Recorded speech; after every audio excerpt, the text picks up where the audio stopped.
Bismillahirrahmanirrahim. Allahu la ilaha illa huwal hayyul qayyum. La ta'khudhuhu sinatun wa la nawm. Lahu ma fis samawati wa ma fil ard. Man dzal ladzi yashfa'u 'indahu illa bi idznih. Ya'lamu ma baina aydihim wa ma khalfahum wa la yuhituna bi syai'in min 'ilmihi illa bima syaa'.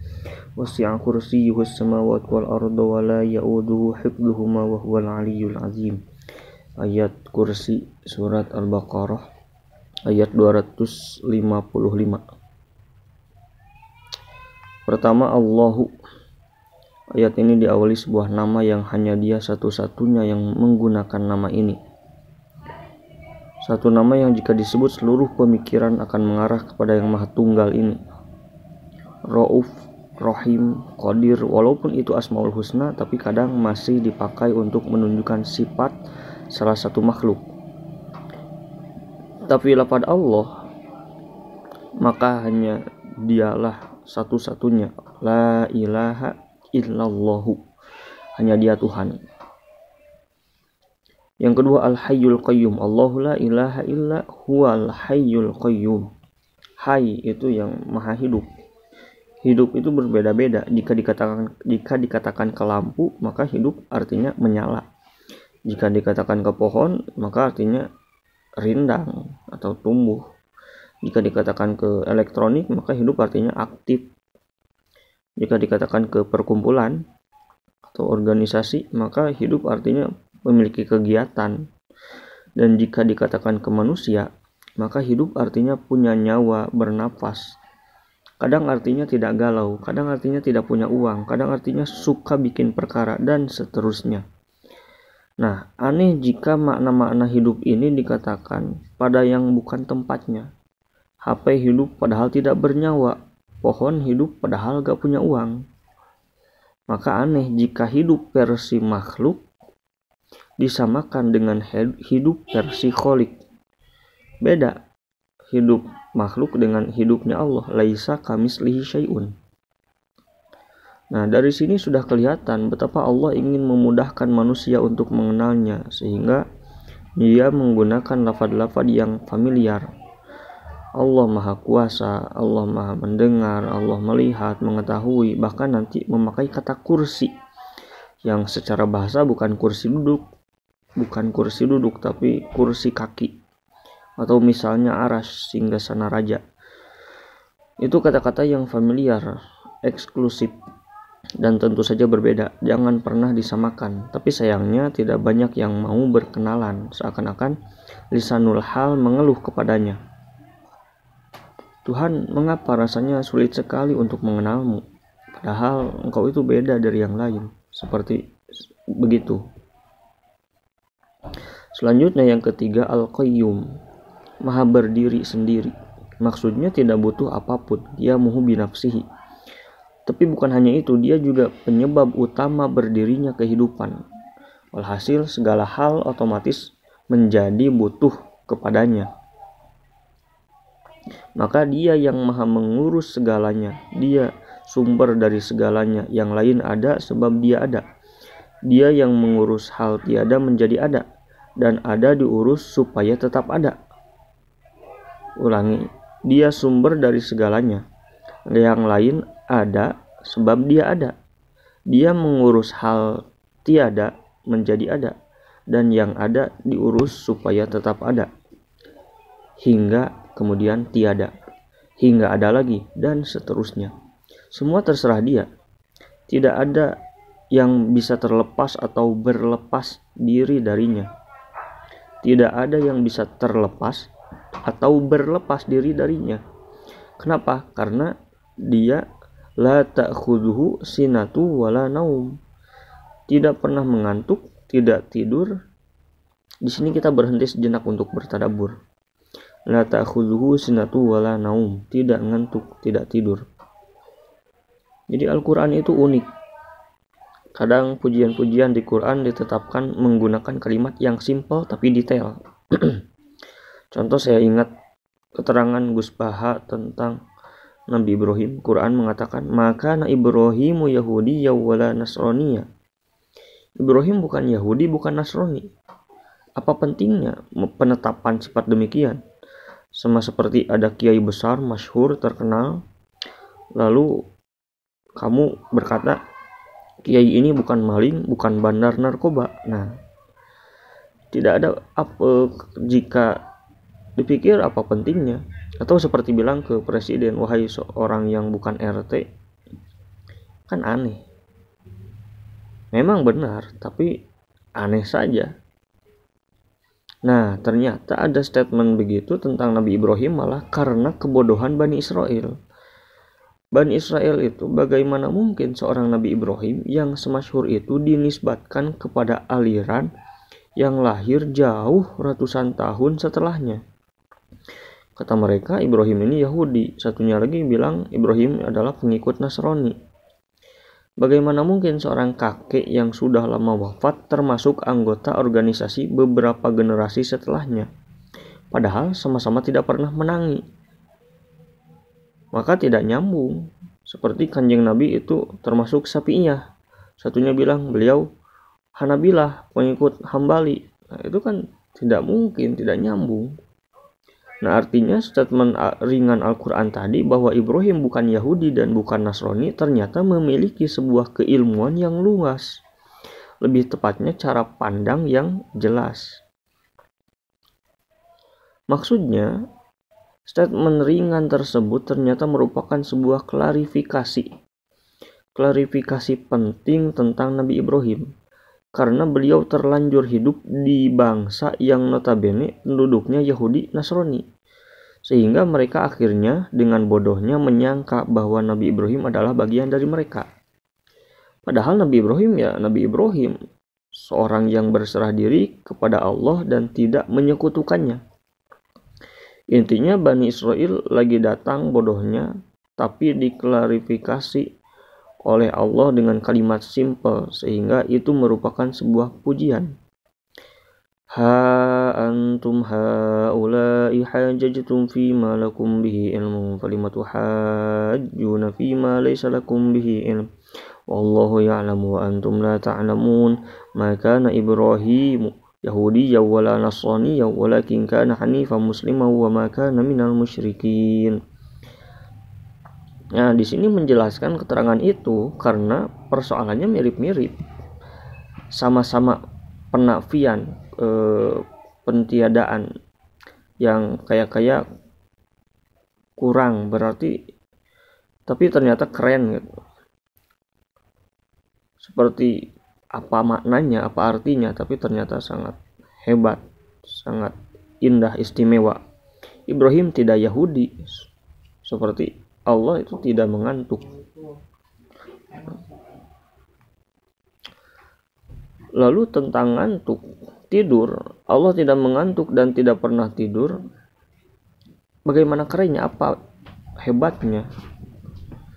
Kata Imam Syarawi, la ta'khudhuhu sinatu wala naum. Kalimat ini mengisyaratkan apa sih yang lebih menenangkan melebihi ketika sang Tuhan berkata kepada hambanya, sang pencipta berkata kepada makhluknya, wahai hambaku,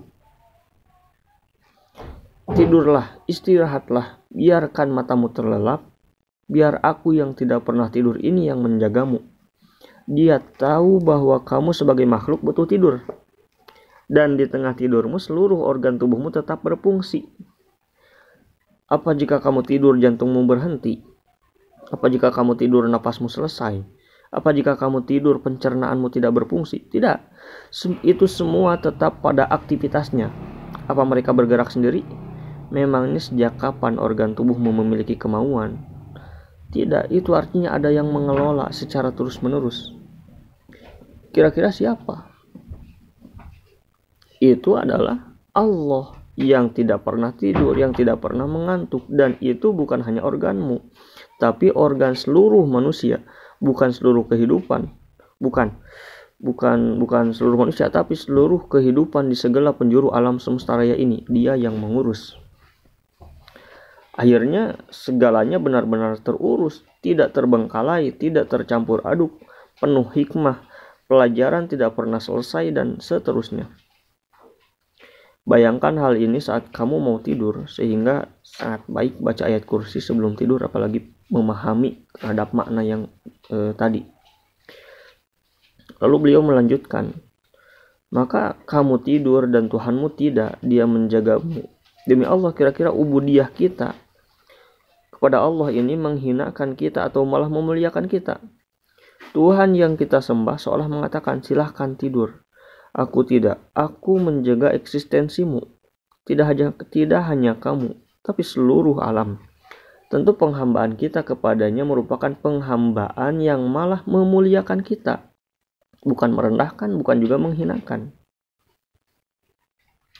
Jujur, saat Allah sedang menampakkan sisi kasih sayangnya, tidak ada satupun yang bisa menyaingi, bahkan seorang ibu sekalipun. Kita yang tidak penting sama sekali ini, saat berdosa, bermaksiat, lalu taubat. Apa kata Nabi di hadis yang begitu masyhur itu? Kata Nabi dalam hadis, Allah sangat bahagia dengan taubatnya seorang hamba, melebihi musafir, seorang yang melakukan perjalanan di tengah padang pasir, lalu ia kehilangan tunggangannya. Padahal air, makanan, uang, seluruh keperluannya ada di tunggangan tersebut. Lalu ia mencarinya seharian, tetap tidak ketemu. Akhirnya dengan hati yang bercampur aduk, ia tergeletak di tanah mencoba pasrah. Lalu ia memejamkan mata, saat terbangun ternyata tunggangannya tiba-tiba kembali berada di sampingnya, lengkap dengan segala kebutuhan yang dia miliki, tanpa ada yang hilang. Seperti apa bahagianya orang itu, dan Allah jauh lebih bahagia saat hambanya bertaubat, padahal tidak penting sama sekali.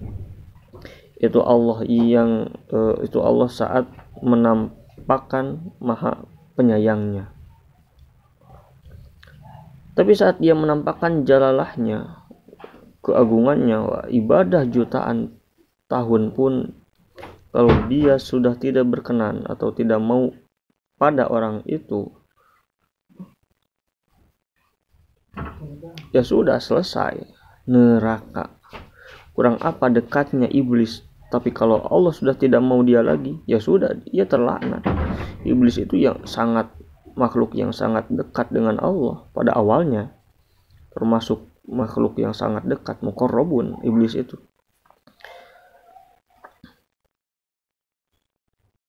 Karena Allah sudah tidak mau lagi, ya sudah, ia terlaknat selama-lamanya. Hati-hati dengannya, dia sendiri loh yang menyuruh. Allah sendiri yang menyuruh, wa yuhadzirukumullahu nafsah. Jadi dia itu maha bebas melakukan apa saja, berbuat sesukanya terhadap siapa saja. Kenapa? Lahu ma fis samawati wa ma fil ard. Semua itu miliknya, maka tidak boleh ada yang berkomentar. Dia tidak mau diatur, dia yang mengatur, yang maha jabbar, qahar, maha sombong, maha jaya, yang maha semena-mena. Tapi catat, dia tidaklah zalim sama sekali. Walaupun dia boleh-boleh saja mengazab siapapun, bahkan yang taat sekalipun, tapi dia tidak pernah melakukannya. Nah, penjelasan ini sangat panjang. Di sini hanya mengatakan, walaupun Allah menyuruh kita hati-hati dengannya di ayat tersebut, tapi lihatlah dua ayat selanjutnya. Wa yuhadzirukumullahu nafsah wallahu ra'ufum bil ibad. Wallahu ra'ufum bil ibad. Allah itu sayang kepada hambanya. Seakan-akan makna dari ayat ini adalah hati-hati, Allah terlalu sayang sama kamu. Masya Allah. Oleh sebab itu, walau sebenarnya tidak ada hak syafaat kelak di hari semua makhluk benar-benar tunduk, ia berkenan memberi izin siapapun, khususnya Rasulullah SAW. Mangzalladzi yashfa'u indahu illa biizni. Dan ternyata kelak Rasulullah SAW adalah orang pertama yang menyatakan bahwa Allah tetaplah Allah, Dia tetap Maha Pengampun, Dia tetap Maha Pemurah.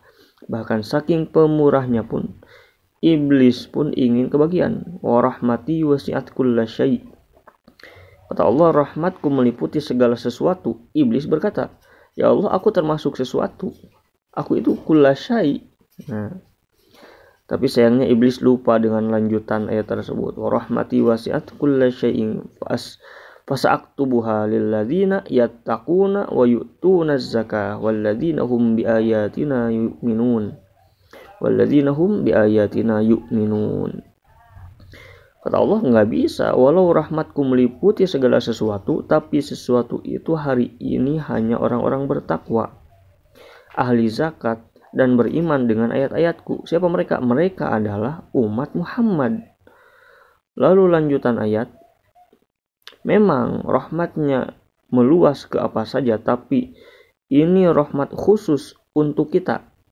Alhamdulillah, akhirnya beliau pun diizinkan mensyafaati seluruh umatnya yang pernah mengatakan La ilaha illallah. Kata beliau sambil bersumpah, walladzi nafsi biyadihi la yadkhulanna al-jannah al-fajir fi dinihi al-ahmaq fi ma'ishatihi walladzi nafsi biyadihi la yadkhulanna al-jannah alladzi qad mahashathu an-nar bidzanbihi walladzi nafsi biyadihi la yaghfirannallahu yaumal qiyamati maghfiratan yatatawalu laha iblis raja'an an tusibah. Seperti apa baiknya Allah jelas kita tidak bisa membayangkan. Kita hanya bisa berharap, harap cemas. Karena kita tidak tahu diri kita, tidak tahu nasib kita setelah sekarang. Masa lalu saja kita tidak tahu apa. Masa lalu kita tidak tahu pasti apakah itu hal yang disyukuri atau malah disesali, apalagi masa depan. Dan disinilah Allah berkata, Ya'lamu ma baina aydihim wa ma khalfahum wa la yuhituna bisyai'im min ilmihi illa bima syaa. Hanya Allah yang tahu masa lalumu, masa depanmu, atau seluruh keadaan di sekitarmu. Kamu sama sekali tidak tahu itu, kecuali Allah ingin kamu tahu, maka kamu bisa tahu. Allah ingin kamu bisa melihat ke depan, dikasihlah kamu mata. Allah ingin kamu tahu apa yang dikatakan orang-orang, diberilah kamu telinga, dan seterusnya. Itu dari Allah semua. Karena aslinya kamu tidak memiliki apa-apa. Kata Allah, hal ata 'alal insani hinum nadahri lam yakun syai'am madhkura. Inna khalaqnal insana min nutfatin amsyaj nabtalihi fajalnahu sami'an basira. Dulu manusia sama sekali bukan apa-apa. Lalu aku ciptakan dia dari air mani. Terus aku uji dia, makanya aku kasih dia penglihatan dan pendengaran, dan lain-lain. Jadi ternyata semua yang kita tahu menjadi cobaan kita. Jadi ujian. Kita tidak pernah tahu itu sejak kecil sampai kita kenal Allah sebagai Tuhan. Dan saat kita tahu itu, kita tidak pernah tahu apakah ujian di masa lalu akan menjadi penyesalan kelak atau malah menjadi harapan kita di masa depan. Bahkan mungkin kita tidak pernah tahu mana masa lalu dan mana masa depan. Wala taqifu ma laysa laka bihi ilmun innas sam'a wal basara wal fuada kullu ulaika kana anhu mas'ula. Jangan pernah sok tahu, semua itu ada tanggung jawabnya dan kelak akan dipertanyakan. Dari sini terlihat betapa yang hakikatnya maha tahu adalah Allah. Maha kuasa hanyalah Allah, maha mengatur hanyalah Allah, maha menghukum, menghakimi dan maha memastikan hanya Allah semata. Akhirnya dia melanjutkan firman-Nya pada inti makna ayat wasi'a kursiyyuhus samawati wal ard wa la ya'uduhu hifdzuhuma wa huwal aliyyul azim.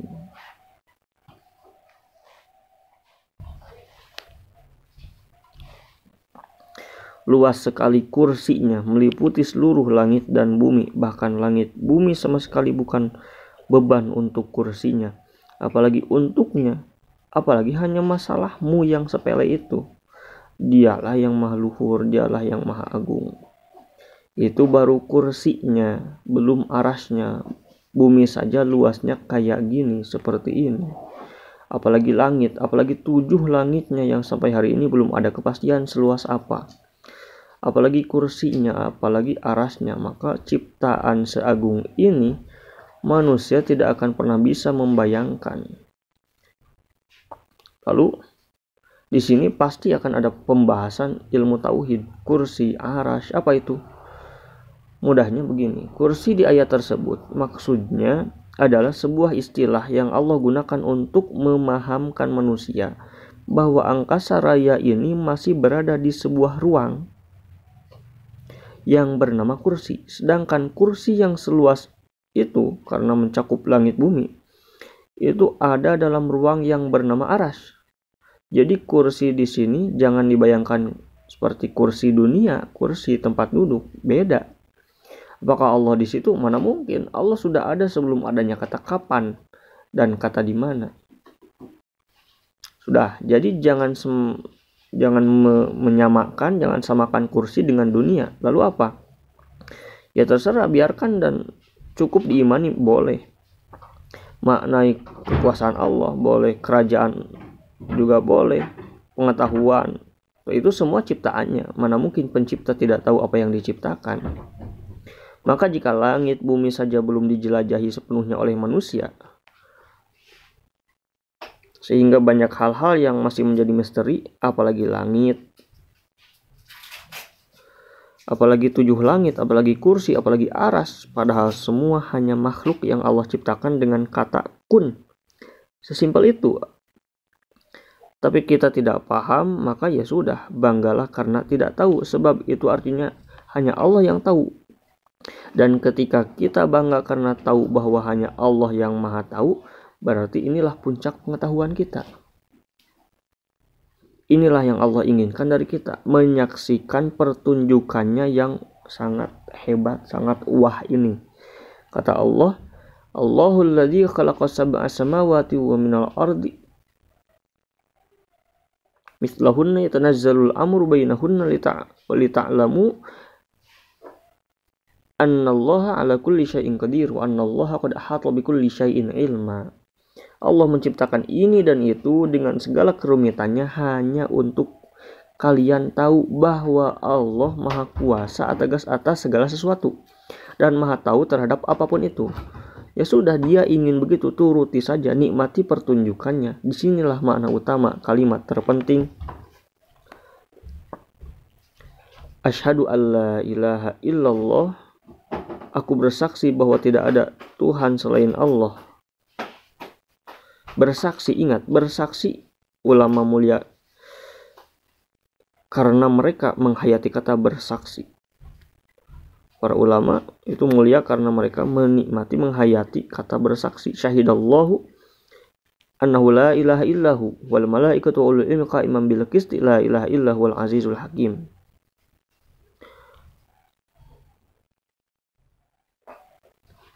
Wallahu